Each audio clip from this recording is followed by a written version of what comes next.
سورہ احزاب پارہ نمبر 21۔ نحمدہ و نصلی علی رسولہ الکریم، اما بعد، اعوذ باللہ من الشیطان الرجیم، بسم اللہ الرحمن الرحیم۔ یا ایھا النبی اتق اللہ ولا تطع الکافرین والمنافقین ان اللہ کان علیما حکیما۔ صدق اللہ العظیم۔ یہ سورۃ الاحزاب ہے۔ ترتیب نزولی کے اعتبار سے اس کا نمبر 90 ہے، یعنی اس سے پہلے 89 صورتیں اتر چکی تھیں، اور جو قرآن مجید کی توقیفی صورت ہے جو ہمارے سامنے ہے، اس میں اس کا 33واں نمبر ہے۔ 9 رکوع ہیں، 73 آیات ہیں، اور یہ مدنی صورت ہے، یعنی ہجرت مدینہ کے بعد نازل ہوئی ہے۔ اور اس کا نام سورہ احزاب اس لیے ہے کہ احزاب جمع حزب ان کی، حزب کا معنی ہوتا ہے ایک لشکر، تو احزاب کا معنی ہو گیا کئی لشکر۔ تو سن 5 ہجری میں مکہ والوں نے بہت سارے لشکر جمع کر کے مدینہ پہ چڑھائی کی تھی، 27 دن کا محاصرہ کیا اور پھر ناکام واپس لوٹے۔ اس غزوہ احزاب کا اس میں تذکرہ ہے، اس لیے سورہ مبارکہ کا نام سورۃ الاحزاب ہے۔ اور اس کا ماقبل سے ربط یہ ہے کہ سورہ لقمان اور سورہ سجدہ میں شرک کا رد تھا، اور سورہ احزاب میں رسومات باطلہ جو ہیں ان کا رد ہے۔ اور اس کا مختصر خلاصہ یہ ہے کہ اس میں مشرکین کی 3 خرابیوں کا رد مقصود ہے۔ پہلا تو یہ ہے کہ وہ اپنے معبودوں کو اللہ تبارک و تعالیٰ کے ہاں غالب سفارشی مانتے تھے کہ وہ ہمیں اللہ تبارک و تعالیٰ سے بزور بھی چھڑا لیں گے۔ اور دوسرا یہ کہ وہ اپنی بیویوں سے اگر زہار وغیرہ کر لیتے تو ان کو ہمیشہ کے لیے حرام سمجھتے تھے۔ اور تیسرا یہ کہ اگر کسی کو منہ بولا بیٹا بنا لیتے تو اس کو حقیقی بیٹا سمجھتے تھے۔ ان کی تردید کی ہے اس میں۔ اب سورہ مبارکہ کی جو سب سے پہلی آیت مبارکہ ہے، یا ایھا النبی اتق اللہ، اس کا شان نزول یہ ہے کہ صلح حدیبیہ کے بعد مشرکین کا ایک وفد نبی پاک صلی اللہ علیہ وسلم کے پاس آیا، جس میں ابو سفیان، اکرمہ بن ابی جہل، عبداللہ ابن ابی اور ماطب بن قشیر، اس طرح کے حضرات تھے۔ اور انہوں نے نبی پاک صلی اللہ تعالیٰ علیہ وآلہ وسلم سے پیشکش کی کہ آپ ہمارے معبودوں کو برا بلا نہ کہیں، سختی نہ کریں، تو ہم اللہ تعالیٰ کی عبادت کریں گے، اور اس طرح ہمارے سارے اختلافات ختم ہو جائیں گے، کچھ مل جل کے، ویسے بھی ہماری سلو چل رہی ہے تو اس میں کچھ اور آپ نرمی دکھا دیں تو بڑا فائدہ ہو جائے گا۔ اور پھر مدینہ کے جو یہودی تھے وہ بھی نبی پاک صلی اللہ علیہ وسلم سے کہنے لگے کہ اگر آپ اس سے باز نہیں آئیں گے تو ہم آپ کو شہید کر دیں۔ اور پھر ایسا بھی ہوا کہ کچھ لوگ ایسے تھے کہ جو منافقانہ طور پر نبی پاک صلی اللہ علیہ وسلم کے سامنے اپنی ایمان کا اظہار کرتے اور ظاہر یہ کرتے کہ ہم بڑے ایمان والے ہیں اور ایمان لے آئے ہیں، لیکن حقیقت میں وہ منافق ہوتے ہیں دل سے، صرف جاسوسی کے ارادے سے اور مسلمانوں کو نقصان پہنچانے کے ارادے سے وہ اپنے آپ اور دنیاوی فائدے حاصل کرنے کے لیے وہ اپنے آپ کو مسلمان ظاہر کرتے تھے۔ اور نبی پاک صلی اللہ علیہ وسلم ان کی عزت مدارات کرتے، ان کا خیال رکھتے بہت ساری معاملات میں، چلو تاکہ یہ حقیقی مسلمان بن جائیں، پختہ ہو جائیں۔ لیکن پھر بھی وہ اور چوڑے ہو جاتے اور مزید مطالبات رکھتے کہ ہماری یہ بھی بات بھی مانی جائے۔ تو اللہ تبارک و تعالیٰ نے پھر اس سورہ مبارکہ میں واضح طور پہ ارشاد فرما دیا، یعنی پہلا حکم یہ دے دیا کہ یا ایھا النبی اتق اللہ، اے نبی صلی اللہ علیہ وسلم آپ اللہ سے ڈرتے رہو، یعنی تقوی اختیار کرو، اللہ کی نافرمانی والا کوئی بھی کام نہ کرو، اور صرف اللہ کا ڈر اپنے ذہن میں رکھو۔ وَلَا تُطِعِ الْكَافِرِينَ وَالْمُنَافِقِينَ، اور نہ اطاعت کرو، نہ بات مانو کافروں کی اور منافقوں کی۔ یہ کافر جو کمپرومائز کا کہہ رہے ہیں یہ بات بھی آپ نے نہیں ماننی، اور منافقین جو مزید چوڑے ہو کے مزید مطالبات کر رہے ہیں نرمی کا، اور اپنے بارے میں کہ ہمیں مزید جو ہے وہ چھوٹ دی جائے، تو فرمایا اس بارے میں ان کی بات بالکل نہیں مانی۔ ان اللہ کان علیما حکیما، بے شک اللہ تعالیٰ ہے جاننے والا، حکمت والا، کہ اس کو علم ہے کہ کون جو ہے وہ پختہ مومن ہے، کون منافق ہے، لیکن ہے حکمت والا ہے، فی الحال وہ ظاہر نہیں کر رہا۔ اور اللہ تبارک و تعالیٰ یعنی ساتھ یہ بھی بتا دیا کہ اللہ تبارک و تعالیٰ علیم ہے، یعنی اگر آپ کے نرمی کرنے سے ان کے ایمان لانے کی اور ایمان پہ پختہ ہونے کی کوئی امید ہوتی، امکان ہوتا، تو آپ کو نرمی کرنے سے نہ روکا جاتا، لیکن یہ ان کے ساتھ نرمی کرنے سے اس لیے روکا ہے کہ اللہ علیم ہے، اسے معلوم ہے کہ بھئی یہ اب نہ منافقین سیدھے ہونے والے ہیں اور نہ مشرکین، اس لیے فرمایا کہ آپ نے ان کی بات نہیں مانی۔ اس کے بعد دوسری آیت میں اللہ تبارک و تعالیٰ نے دوسرا حکم دیا، وہ یہ ہے کہ میرے محبوب آپ وحی الہی کی پیروی کریں، اللہ تبارک و تعالیٰ کی طرف سے جو حکم آپ پہ نازل ہو رہا ہے بس اس حکم کو آپ مانیں اور اس کو آگے پہنچائیں اور اس پہ عمل کریں۔ باقی مشرکین و منافقین کی بات بالکل بھی نہیں ماننی، اس لیے کہ اللہ تبارک و تعالیٰ فرمایا جو تم کرتے ہو اس کے ساتھ خبر رکھنے والا ہے، یعنی اللہ تعالیٰ منافقین اور مشرکین کے مکر و فریب سے باخبر ہے، اور اللہ تبارک و تعالیٰ ان کو اس کا بدلہ دے گا۔ اس لیے فرمایا کہ آپ نے وحی الہی کی پیروی کرنی ہے، اور یہ ہر مسلمان کے لیے حکم ہے کہ جو اللہ تبارک و تعالیٰ نے قرآن نازل کیا ہے یہ وحی جلی ہے، بڑی ظاہری وحی ہے، اور نبی پاک صلی اللہ علیہ وسلم کا جو فرمان ہے وہ وحی خفی ہے، فرمایا کہ آپ نے اس کی پیروی کرنی۔ وَاتَّبِعْ مَا يُوحَىٰ إِلَيْكَ، یہ یعنی ابتدا میں خطاب نبی پاک صلی اللہ علیہ وسلم کو ہے، وَاتَّبِعْ آپ پیروی کیجئے، ما اس کی، یوحا جو وحی کیا جاتا ہے، الیک آپ کی طرف، من ربک آپ کے رب کی طرف سے، ان اللہ بے شک اللہ تعالیٰ کان ہے، بما تعملون خبیرا ان کاموں سے جو تم کرتے ہو خبر رکھنے والا۔ وتوکل علی اللہ، اب تیسرا حکم دیا کہ ہمیشہ آپ اللہ پہ بھروسہ کریں اور اللہ تبارک و تعالیٰ پہ بھروسہ کر کے تبلیغ والا کام جاری رکھیں، اللہ تبارک و تعالیٰ سارے کام درست فرما دے گا، اس لیے کہ وہ بڑا ہی کارساز ہے، اور کارساز اور کام بنانے کے اعتبار سے وہ اکیلا ہی اپنے بندوں کے لیے کافی ہے، اسے اس کام کرنے کے لیے ساتھ کسی معاون کی ضرورت نہیں ہے، اس لیے فرمایا آپ اس پہ بھروسہ کر کے اپنا کام کریں، بس ان کی بات نہیں ماننی۔ اور پھر ایسا ہی ہوا کہ اللہ تبارک و تعالیٰ نے تقریباً 2 سال کے بعد مکہ مکرمہ جیسی عظیم فتح یعنی فتح مکہ عطا کر دی، اور ساتھ ہی جو ہے اللہ تبارک و تعالیٰ نے یعنی یہودیوں کا بھی وہاں سے زور ختم کر دیا، ان کو بھی جلا وطن ہونا پڑا، منافقین کا بھی زور ختم ہو گیا، اسلام کا بول بالا ہو گیا۔ فرمایا نا بتوکل، اور بھروسہ کیجئے، علی اللہ اللہ پر، وکفا باللہ اور کافی اللہ تعالیٰ، وکیلا کارساز ہونے کے اعتبار سے۔ ما جعل اللہ لرجل من قلبین فی جوفی، اس آیت مبارکہ کے شان نزول میں چند واقعات لکھے ہیں مفسرین نے۔ سب سے پہلے مسند احمد حدیث کی کتاب ہے بہت بڑی، اس میں منقول ہے کہ ایک منافق تھا اور وہ نبی پاک صلی اللہ علیہ وسلم سے کہتا تھا جی میرے یہ سینے میں 2 دل ہیں، ایک دل میرا مسلمانوں کے ساتھ ہوتا ہے اور دوسرا دل یعنی کفار کے ساتھ ہوتا ہے، اس لیے میں دونوں طرف چلتا ہوں۔ تو اللہ تبارک و تعالیٰ نے فرمایا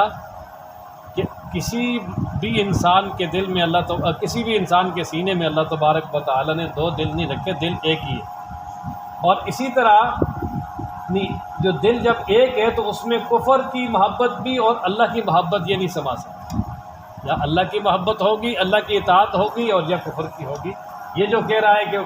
میرے 2 دل ہیں اور میں ادھر بھی جاتا ہوں ادھر بھی جاتا ہوں، فرمایا بالکل جھوٹ بولتا ہے۔ اور دوسرا واقعہ مفسرین نے لکھا ہے، ایک کافر تھا جس کا نام تھا جمیل بن معمر فہری، بڑا ہوشیار چلاک، بڑا ذہین تھا،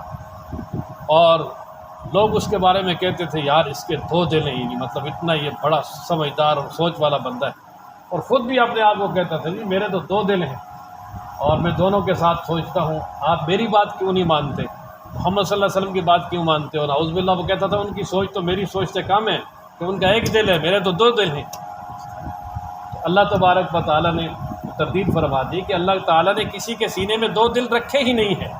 وہ صرف ایک دل ہے بس۔ اور بعض مفسرین یہ فرماتے ہیں یہ ایک تمثیل ہے کہ جس طرح ایک سینے میں دو دل جمع نہیں ہو سکتے، اسی طرح ایک سینے میں کفر اور ایمان بھی جمع نہیں ہو سکتے۔ تمثیل بتا دی کہ بھئی دونوں متضاد ہیں، دونوں کیا ہیں متضاد ہیں، یا مومن ہوگا یا کافر ہوگا۔ یہ جو بعض لوگ یعنی منافقین دعویٰ کرتے ہیں ہم ادھر بھی ہیں ادھر بھی ہیں، فرمایا بالکل غلط ہے۔ اور پھر ساتھ یہ بھی اس میں اشارہ ہے کہ جس طرح ایک جسم کے اندر دو دل نہیں ہو سکتے جو پاور ہے پورے جسم کو چلانے والا، تو اسی طرح نظام ہستی چلانے میں دو خدا بھی نہیں ہو سکتے، وہ ایک ہی الہ ہے، لا الہ الا اللہ۔ فرمایا وما جعل اللہ، اور نہیں بنایا اللہ تعالیٰ نے لرجل کسی بھی آدمی کے لیے من قلبین دو دل فی جوفی اس کے سینے میں، جوف کہتے ہیں نا خالی جگہ، تو یہ اوپر خالی پنجرہ ہے نا، اس کے اندر ہی سینہ، دل بھی ہے اور انسان کا جگر بھی ہے، پھیپھڑے بھی ہیں، تلی بھی ہے وغیرہ وغیرہ۔ وما جعل ازواجکم اللہ، اچھا آگے اس آیت مبارکہ کے اس ٹکڑے میں اللہ تبارک و تعالی نے مشرکین کی ایک اور بری رسم کی تردید کر دی۔ وہ بری رسم یہ تھی کہ مشرکین نے یہ اصول بنایا ہوا تھا کہ اگر کوئی شخص اپنی بیوی کو اپنی ماں سے، بہن سے، بیٹی سے، یعنی کوئی بھی محرم رشتہ جو ہے اس کا، اسے تشبیہ دے دیتا، یعنی یوں کہہ دیتا جی انتی علی کظہر امی، کہ تو مجھ پر اس طرح حرام ہے جس طرح کہ میری ماں کی پیٹھ، یعنی تشبیہ دے دیتا کہ تو میری ماں کی طرح مجھ پہ حرام ہے۔ تو اب جب یہ جملہ کہہ دیتا تو اس کے بعد اس بیوی کو وہ ہمیشہ کے لیے اپنے اوپر حرام سمجھتا تھا اور اسے وہ گھر سے نکال دیتا اور اس کے ساتھ یعنی جو ازدواجی معاملات ہیں بالکل ختم کر دیتا۔ تو یہ ایک طرح کا ظلم تھا عورتوں کے ساتھ، جب بھی جس کا جی چاہتا تو اس طرح کا معاملہ کر دیتا۔ تو اللہ تبارک و تعالی نے پھر اس کو ختم کیا۔ سب سے پہلے یہاں تو فرمایا کہ جن عورتوں کے ساتھ تم زہار کر لو وہ عورتیں تمہاری بیویاں ہی ہیں، وہ تمہاری ماں ہی نہیں بنتی، یعنی ماں کہنے سے جو ہے وہ ماں نہیں بنتی، یا ماں کے ساتھ تشبیہ دینے سے وہ ماں نہیں بنتی۔ لیکن چونکہ یہ جملہ ایسا ہے کہ ہے بھی بڑا خطرناک، اس لیے اللہ تبارک و تعالی نے پھر اس پہ سزا رکھی۔ وہ یہ کہ نبی پاک صلی اللہ علیہ وسلم کے ایک صحابی حضرت اوس بن صامت رضی اللہ تعالیٰ، انہوں نے اپنی بیوی سے زہار کر لیا جن کا نام تھا خولہ بنت ثعلبہ رضی اللہ تعالیٰ عنہ۔ چونکہ اسلام کی طرف سے حکم آیا نہیں تھا تو وہی پرانا قانون چل رہا تھا، تو اس کے مطابق یہ تو اپنے خاوند سے الگ ہو گئی۔ اب یہ نبی پاک صلی اللہ علیہ وسلم کے پاس آئیں اور آگے شکایت کرنے لگی، اللہ کے محبوب میرے خاوند نے جو ہے نا اب مجھے یعنی وہ میرے ساتھ زہار کر لیا ہے اور بڑا عرصہ میں نے اس کے ساتھ گزارے، اس کے بچے پالے، جس طرح کے یعنی بڑے یعنی غم اور دکھیا انداز میں جو ہے نا اس نے باتیں کی۔ تو نبی پاک صلی اللہ علیہ وسلم نے فرمایا کہ بیوی اب میرے اوپر تو اللہ تعالیٰ کی طرف سے کوئی اور حکم آیا نہیں، فی الحال تو وہی حکم ہے، آپ جو ہے وہ انتظار کریں، آپ اس سے الگ رہیں۔ تو پھر اللہ تبارک و تعالیٰ نے سورہ مجادلہ 28واں پارہ جہاں سے شروع ہو رہا ہے، اس میں اللہ تبارک و تعالیٰ نے پھر اس کی جو ہے سزا بیان کی کہ فرمایا اگر کوئی آدمی اپنی بیوی سے زہار کر لیتا ہے، اس کو ماں کے ساتھ تشبیہ دے دیتا ہے، تو فرمایا ماں نہیں بنتی، لیکن اگر وہ اس کے ساتھ ازدواجی معاملات وہ چاہتا ہے اور اسے بیوی بنا کے رکھنا چاہتا ہے تو پھر وہ اس طرح کرے کہ سب سے پہلے اگر غلام ہے تو وہ آزاد کرے، اگر غلام نہیں ہے تو فرمایا فَمَن لَّمْ يَجِدْ فَصِيَامُ شَهْرَيْنِ مُتَتَابِعَيْنِ، 2 مہینے لگاتار روزے رکھے اس کے پاس جانے سے پہلے۔ اور فرمایا جو 2 مہینے لگاتار روزے نہیں رکھ سکتا تو فرمایا فَإِن لَّمْ يَسْتَطِعْ فَإِطْعَامُ 60 مسکینہ، وہ 60 مسکینوں کو کھانا کھلائے، اس کے بعد وہ حلال ہو۔ اللہ تعالیٰ نے وہ نقشہ بیان کیا نا، قَدْ سَمِعَ اللَّهُ قَوْلَ الَّتِي تُجَادِلُكَ فِي زَوْجِهَا وَتَشْتَكِي إِلَى اللَّهِ، اللہ تعالیٰ نے سن لی ہے اس عورت کی بات جو آپ سے بحث کر رہی تھی اپنے خاوند کے معاملے میں، اور وہ اللہ سے شکایت کر رہی تھی۔ واللہ یسمع تحاورکما، اللہ تعالیٰ تمہاری گفتگو سن رہے تھے، ان اللہ سمیع علیم، اللہ تعالیٰ تو سمیع بصیر ہے، سننے والے دیکھنے والے ہیں۔ اور پھر آگے فرمایا کہ جن سے زہار ہو گیا وہ مائیں نہیں، اور پھر وہ کفارہ کا حکم دے دیا ہمیشہ کے لیے قیامت تک، اب یہی حکم۔ بعض لوگ جو ہے نا وہ 3 طلاقیں دے گے نا جی، پھر بھی کہتے ہو جی کوئی بات نہیں، وہ 60 مسکینوں کو کھانا کھلا دیں اور وہ جو ہے نا 2 مہینے روزے رکھ لیں، اس کا اسے تعلق ہی نہیں ہے، وہ الگ چیز ہے، یہ الگ چیز ہے۔ یہ ہے کہ وہ اپنی بیوی سے کہہ دے بھئی تو مجھ پر اس طرح حرام ہے جس طرح کہ میری ماں حرام ہے، اس کا یہ کفارہ ہے۔ اور اس میں اللہ تبارک و تعالیٰ نے یہاں وہاں تو پورا حکم بیان کر دیا نا، تو یہاں اشارہ کر دیا، فرمایا وما جعل، اور نہیں بنائی ازواجکم، تمہاری ازواجکم اللائی، تمہاری وہ بیویاں، تظاہرون منہن، جن سے تم زہار کرتے ہو، امہاتکم، تمہاری مائیں، وما، اور نہیں، جعل، بنائی، ازواجکم اللائی، تمہاری وہ بیویاں کہ تظاہرون منہن، جن سے تم زہار کرتے ہو، کیا نہیں بنایا؟ امہاتکم، تمہاری مائیں، یعنی جن بیویوں سے تم نے زہار کر لیا ہے اللہ تعالیٰ نے ان کو تمہاری ماں نہیں بنایا، یعنی وہ اس سے ماں نہیں بنتی۔ لیکن چونکہ یہ جملہ ایسا ہے کہ جو انتہائی ناپسندیدہ ہے، اس لیے اللہ تبارک و تعالیٰ نے پھر اس پہ سزا رکھی کہ وہ 2 مہینے لگاتار روزے رکھے اور یا 60 مسکینوں کو کھانا کھلائے۔ وما جعل ادعیاءکم، اب آگے ایک اور رسم تھی ان کی بری، اس کی تردید فرمائی۔ وہ رسم یہ تھی کہ اگر کوئی آدمی کسی کے بچے کو لے کے پال لیتا، جس کو ہم لے پالک کہتے ہیں، عربی میں اس کو متبنہ کہا جاتا ہے، اور اسی طرح اس کو یعنی منہ بولا بیٹا بھی کہا جاتا ہے، کہ کسی کو جو ہے وہ کسی کا بچہ لیا، گود لے لیا، اس کو پال لیا، یا یہ ہے کہ کسی کو ویسے ہی کہہ دیا جی بس یہ میرا بیٹا ہے، اپنا بیٹا بنا لیا اس کو منہ سے۔ تو زمانہ جاہلیت میں لوگ اس کو حقیقی بیٹا سمجھتے تھے، اپنی وراثت میں حصہ بھی دیتے تھے، اور جس طرح جو ہے نا وہ حقیقی بیٹا جو ہے اس کی بیوی کے ساتھ نکاح ہمیشہ کے لیے سسر کے لیے حرام ہوتا ہے، تو اس متبنہ بیٹے کی بھی جو بیوی کے ساتھ نکاح کو حرام سمجھتے تھے، یعنی اسے جو سارا پروٹوکول بیٹے والا ہے، حقیقی بیٹے والا، وہ دیتے تھے۔ تو اللہ تبارک و تعالیٰ نے پھر اس کی تردید فرمائی کہ منہ بولا بیٹا بنانے سے کوئی بیٹا نہیں بنتا، بیٹے وہی ہیں جو اللہ تبارک و تعالیٰ کی طرف سے عطا کرنا ہے، جو حقیقی بیٹے ہیں، اور یا وہ رضاعت کی طرف سے جو محرم ہیں وہ ہیں۔ باقی کسی کو بیٹا بنانے سے، بہن کہنے سے، بھائی کہنے سے وہ حقیقی بھائی نہیں بنتے، حقیقی بیٹا، حقیقی بیٹی نہیں بنتے، حقیقی ماں نہیں بنتی، وہ اسی طرح غیر محرم رہے گے جس طرح کے پہلے غیر محرم رہتے۔ اور فرمایا کہ وہ یعنی جو جن لےپالک ہیں ان کو ان کے اصل جو باپ ہے ان کے نام کے ساتھ پکارو، ان کی نسبت ان کی طرف کرو، اور فرمایا جنہوں نے لے کر پالا ہوا ہے ان کی طرف نسبت نہیں کرنی۔ اور فرمایا اگر کوئی ایسا ہے جس کے باپ کے بارے میں پتہ ہی نہیں کہ کون ہے، تو فرمایا اسے بھائی کہہ دو، اسے دوست کہہ دو، یعنی اسے بھائی اور دوست کہہ کر پکارو، فلاں کا بیٹا کہہ کر نہ پکارو، اس لیے کہ اس کا بیٹا ہے ہی۔ اور یہ معاشرے میں آج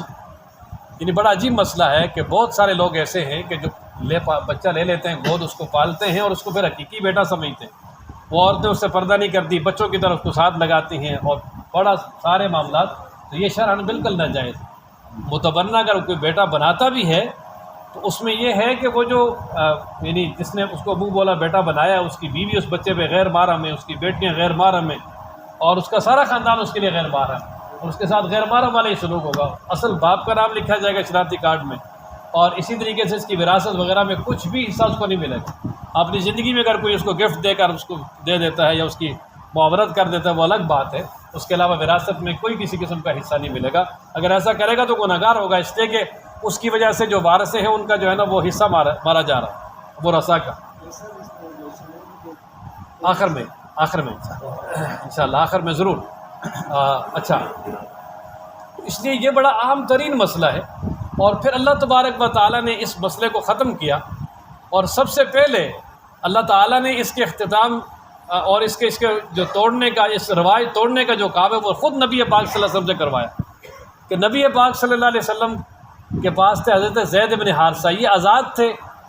اور یمن کے رہنے والے تھے، کسی نے ان کو لا کر مکہ میں بھیج دیا، اور پھر یہ حضرت خدیجہ رضی اللہ تعالیٰ عنہ کی وساطت سے نبی پاک صلی اللہ علیہ وسلم کی ملکیت میں آ گئے. حضرت صلی اللہ علیہ وسلم نے ان کو آزاد کر کے اپنا منہ بولا بیٹا بنا لیا، اور باقاعدہ جو ہے نا حضرت صلی اللہ علیہ وسلم کے ساتھ رہتے، اور جب تک پتہ نہیں تھا ان کو لوگ زید بن محمد کہتے تھے.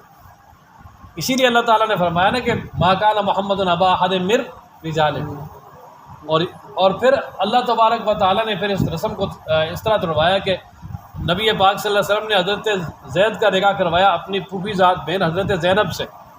اور آپس میں ان کا نباہ نہیں ہوا، اور پھر انہوں نے طلاق دی. جب طلاق دے دی تو اللہ تبارک و تعالیٰ خود فرماتے، اسی ابھی آگے آئے گا، فلما قضا زید منہا وطرا زوجناکہا، کہ جب زید نے ان کو طلاق دے دی، معاملہ ختم ہو گیا، تو میرے محبوب ہم نے آپ کا نکاح خود ان سے کروا دیا، خود کروا دیا. اس لیے کہ تاکہ آئندہ اس بارے میں کسی امتی پہ کوئی حرج اور کوئی جھگڑا اور کوئی مسئلہ رہے ہی نہیں. تو فرمایا وما جعل، اور نہیں بنایا، ادعیاءکم، تمہارے منہ بولے بیٹوں کو، ابناءکم، تمہارے حقیقی بیٹے، ذالکم قولکم بافواہکم، یہ تمہارے منہ کی باتیں ہیں، واللہ یقول الحق، کا اللہ تعالیٰ تو حق بات کہتا ہے. ان اللہ لا یستحی ان یضرب مثلا ما بعوضۃ، اور ایک مقام پر ہے اللہ تبارک و تعالیٰ حق کہنے سے بالکل نہیں شرماتے. تو واللہ یقول الحق، کا اللہ تعالیٰ حق بات کہتے ہیں، وہ یہدی السبیل، اور وہی رہنمائی کرتے ہیں سیدھے راستے کی طرف. اور فرمایا ادعوہم لآبائہم، انہیں پکارو ان کے باپوں کی طرف نسبت کر کے، ادعوہم، انہیں پکارو، لآبائہم، ان کے جو حقیقی باپ ہے ان کی طرف نسبت کر کے، ہوا اقسط، یہ زیادہ انصاف والی بات ہے، عند اللہ، اللہ کے ہاں. لیکن فرمایا فَإِن لَّمْ تَعْلَمُوا، اگر تم نہیں جانتے، آباءہم، ان کے حقیقی یعنی والدوں کو، کہ حقیقی باپوں کا تمہیں پتہ ہی نہیں ہے، فَإِخْوَانُكُمْ، پس وہ تمہارے بھائی ہیں، فی الدین، دین کے معاملے میں، یعنی وہ تمہارے دینی بھائی ہیں. انما المؤمنون اخوہ، ان کو بھائی کہہ دو. وموالیکم، یہ مولا کی جمع ہے، مولا کے بہت سارے معنی، ایک معنی دوست بھی ہے، تو یہ معنی ہے وموالیکم، اور تمہارے دوست ہیں. ولیس علیکم جناح، اور نہیں ہے تم پر کوئی حرج، فیما اخطأتم بہ، اس میں جو تم نے خطا کی اس معاملے میں، اس سے پہلے جو غلطی سے نسبتیں ہو گئیں، فرمایا اس میں کوئی حرج نہیں، کیونکہ وہ حکم واضح بھی نہیں تھا. ولکن ما تعمدت قلوبکم، لیکن گناہ ہے اس میں جس کا تمہارے دلوں نے ارادہ کیا. یعنی اب اگر تم روکنے کے بعد پھر اگر بالارادہ ان کی نسبت کرو گے ان کے یعنی ان کی طرف کہ جنہوں نے ان کو بیٹا بنایا ہوا ہے وغیرہ وغیرہ، تو یہ گناہ ہوگا. وکان اللہ غفور الرحیم، اور بے شک اللہ تبارک و تعالیٰ بخشنے والا، رحم کرنے والا ہے. یعنی اگر کوئی غلطی سے کام ہو گیا ہے، یا یہ ہے کہ جب تک اللہ کی طرف سے یہ احکامات نہیں آئے تھے، یہ زہار والا مسئلہ ہے، چاہے منہ بولے والا منہ بولے بیٹے والا مسئلہ ہے، اور ان میں جو مسئلہ ہو گیا اس سے پہلے اللہ کی طرف سے حکم آنے سے پہلے تو کوئی حرج نہیں ہے. اللہ تبارک و تعالیٰ معاف کرنے والے، رحم کرنے والے ہیں، وہ اللہ کی طرف سے معاف ہے. آئندہ اختیار اللہ تعالیٰ ہم سب کو قرآن پڑھنے، سمجھنے، عمل کرنے کی توفیق عطا فرمائے. تو یہ مدنی صورت ہے، اس میں اکثر اب احکامات آئیں گے.